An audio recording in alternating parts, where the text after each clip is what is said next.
Daisy, what did you take out of the derby and how do you apply it to this weekend? What were your learnings? Yeah, we were disappointed with our start, just probably a few concentration errors and, as good teams do, Fremantle took their opportunities when we were just a little bit off early in the game, but really proud of our effort and ability to work our way into the game, and for big chunks of it and in terms of the KPIs that we're looking at, we thought we were able to win some really important aspects of the contest.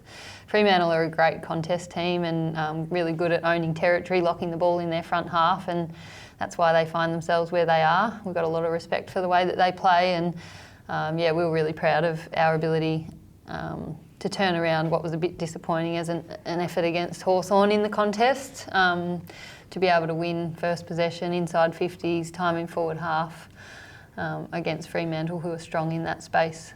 We were proud of, but probably the biggest things to work on is getting bang for buck and being efficient when we go inside forward 50 and do have the ball locked in our end of the ground. And then, being a bit sharper defensively for not letting them take their opportunities when they did early. Having Chris Judd around the club helps, but how do you go about motivating a group for the last couple of games of the season? And as part of your messaging and your coaching, do you still use finals as a bit of a carrot when you're in a situation like this? I think the great thing, and I've been enthused by the way they've attacked the last couple of weeks. I know we haven't been getting results, with 3 losses in a row, but I reckon the last 2 weeks have been some of our best on the track in terms of our energy and our work rate and just our want to learn. So whilst we're not having that translate to wins and 4 points, which would be nice, I haven't had to try to motivate them. I think they've got a real sense, and Hosco leads from the front with this, that we're on a journey and trying to improve. So as was the case when we did come off the back of a win, our expectation is that our players turn up on Monday really clear and honest about the things that worked and that we need to keep investing in, and the things that to become stronger in the competition we have to keep getting better at. So that hasn't really changed from early in the season when we were getting results to now when we've been losing. So I wouldn't say motivation's been an issue. Jess, is that how you've seen it from a player's perspective, and what were some of the things that you took out of having Chris around the club this week? Yeah, definitely. I think we've got a really good, young, energetic side, and our staff bring amazing enthusiasm to everything that they do and bring that to us. So I don't think motivation's been an issue at all. And I think each week, while we're looking at the Hawthorn loss to the Freo loss, it starts hurting a little bit more because we know we could probably win them. And like Dave said, off the back of stats, we had that time probably to be more efficient in front of goal, and if we do that, we're getting the wins on the boards instead of the losses. So there's a lot of motivation, and like I said, we've got incredible staff and the ability to bring people in like Chris Judd to come give us that little boost as well. Juddy had some amazing stories and insights into what it was like for him to perform, and a lot of our girls have taken a lot of that on board, and staff as well, as to lessons that we can take into being better as players and staff and as a group.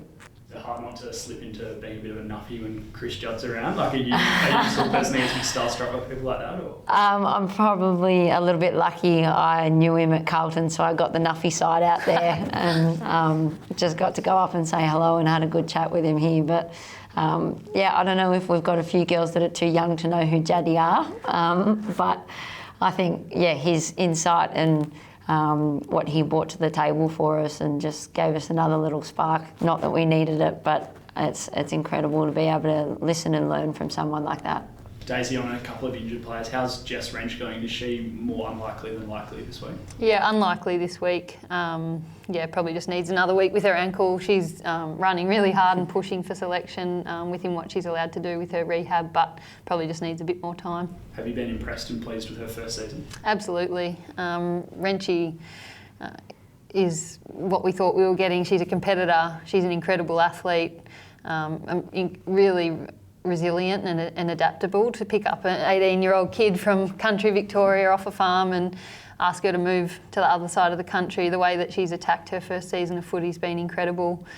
Probably doesn't get the recognition externally for the role that she's played for us. I always joke about it with her because we drafted her as a midfield. She's been a really explosive half-back, and I say to her, you stitched yourself up the day that you played on your tie in a practice match and did a good job, because it's meant that we've had to, we've been able to use her in a variety of different roles. She can play up high at the contest and offer us a bit of attack, or we can put her on the opposition's key forward, almost like that third key forward, key back, which just is awesome versatility because of her as an athlete.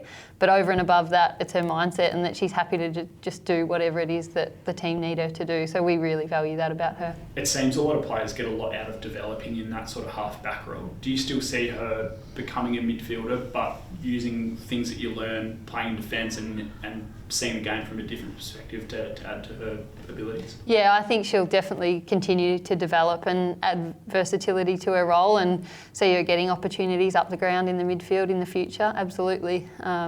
I think it's just been through need of where there's been a need for a player like Jess that's found her down back, not through a lack of capacity to play up the ground. It was ironic actually, in the last half of the Hawthorn game, we had plans on moving her up the ground and then we're going to play her against Fremantle on ball, but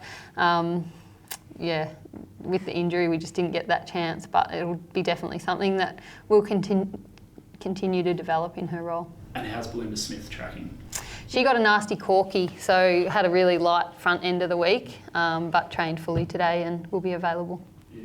Do you have an update on Sophie McDonald? Is she a chance to come back, or is the plan now to park her with the concussion? Yeah, so Soph, similar to what Emily Elkington did, had to work through like an external process, having had a couple of concussions side by side. Soph's a lot better now. She's out running and participating in a fair bit of training, working really hard, but we probably won't see her again this season, which is unfortunate, but she starts a really long pre-season now and gets a leg up on the rest of the competition.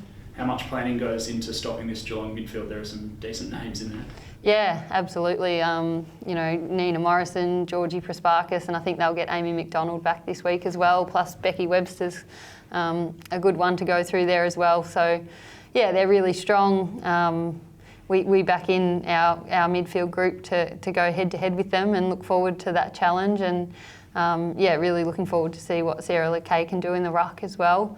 They actually set the game up. Whilst their midfield's strong, they play off turnover quite a bit, almost like their men's side do. Not concede clearance, but it's not a massive KPI for them. They often get their damage done off winning the ball back in their defensive half and moving it off that. So, ensuring players like Hosco give us a good contest ahead of the ball, and our ability to really pressure them in our front half is going to be key. Jess, your last home game here for the year, how do you kind of reflect on your first season in blue and gold so far? Are you pleased you made the move, and have you been enjoying it? Yeah, I'm very pleased I've made the move, and I'm loving it over here, and I call this home now, so that's the plan for me going forward. And I think, again, we've got such a young, exciting group, but we've been able to add a bit of experience, and that's probably where my age and experience comes in a little bit. But I'm just loving being around the group, and we've worked on so much stuff, and from building on last season, we've been able to develop in areas of the game and growth in the game and key aspects of the game. So I see that we've had massive growth this season, and while finals is on the cards, we're looking at this game this week, and we know we can at least crack in, and we want to win it, and we know we need to get the job done this week and next week to even attempt finals.